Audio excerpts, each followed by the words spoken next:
Welcome to the third episode of the Geiger counter, where we closely monitor world events and try to estimate how close you are to total atomic annihilation.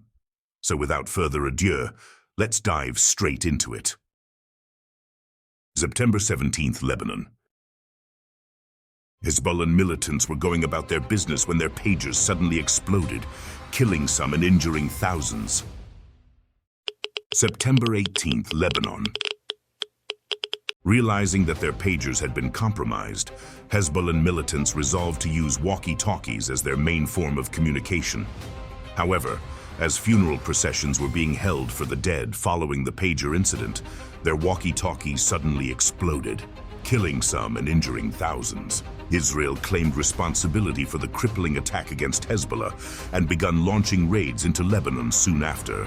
Meanwhile, in Russia, the Toropets munitions depot exploded when over 100 Ukrainian-made improvised cruise missiles struck it. Estonian seismologists estimate that 30,000 tons of high explosives, or 2 months' worth of Russian munitions, were detonated in the ensuing blasts, marking one of the largest non-nuclear explosions in history.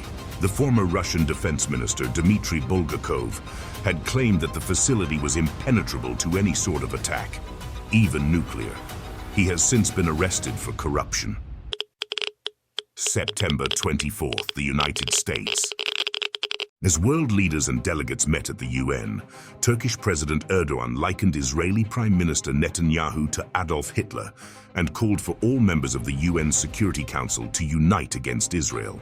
Meanwhile, in Russia, President Putin used his weekly threat of nuclear war to warn NATO that Russia would use nuclear weapons to defend itself against large numbers of hypersonic missiles or aircrafts entering its airspace. September 27th, Lebanon. Israel launched a precision strike at the heart of Beirut, destroying a Hezbollah command bunker buried 60 feet below the city that killed their leader, Hassan Nasrallah. September 29th, the Pacific Ocean. China tested and demonstrated its new and improved hypersonic missile by firing one into the Pacific Ocean.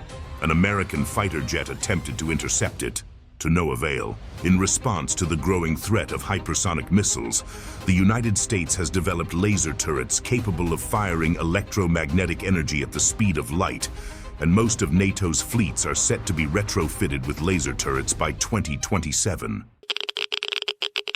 October 1st, Israel. In response to a string of failures from his Palestinian and Hezbollah allies, Ayatollah Ali Khamenei fired hundreds of missiles into Israel.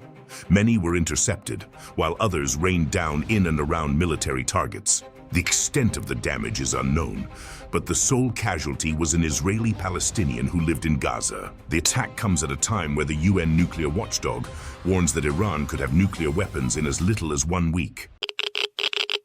October 2nd, Syria. Israeli drones darkened the skies as they bombed Russian air bases across Syria, destroying much of the country's anti-aircraft capabilities across a corridor that many believe Israel will soon use to launch an aerial assault on Iran in retaliation for their transgressions. October 5th, Mauritius. The United Kingdom ceded the Chagos Islands to Mauritius, which houses the Diego Garcia military base that has been an instrumental staging point in the war on terror. In exchange for regular payments to the Mauritian government, the United States will retain the military base for up to 99 years. Meanwhile, in Argentina, the government announced their absolute intention of taking control of the Falklands in the not-so-distant future, which, like the Chagos Islands, had been uninhabited and unclaimed prior to French and British colonialism. Meanwhile, in France, the government announced that they would no longer supply arms to Israel, which follows the same decision by the United Kingdom on September 3rd.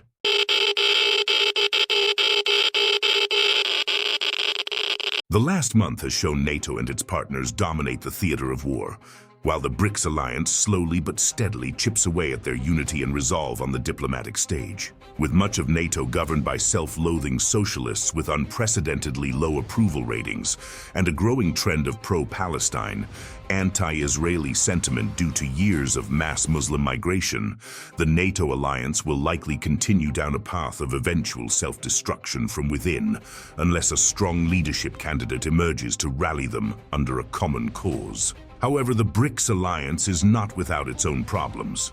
Being a fractious alliance at best, their members are encouraged to prolong conflicts in each other's regions to distract NATO from their own theaters of war. Russia feeds the conflicts in the Middle East to distract from its own war in Ukraine, while Iran and North Korea supply arms to Russia, prolonging the war in Ukraine to distract from the Middle East and the Korean Peninsula.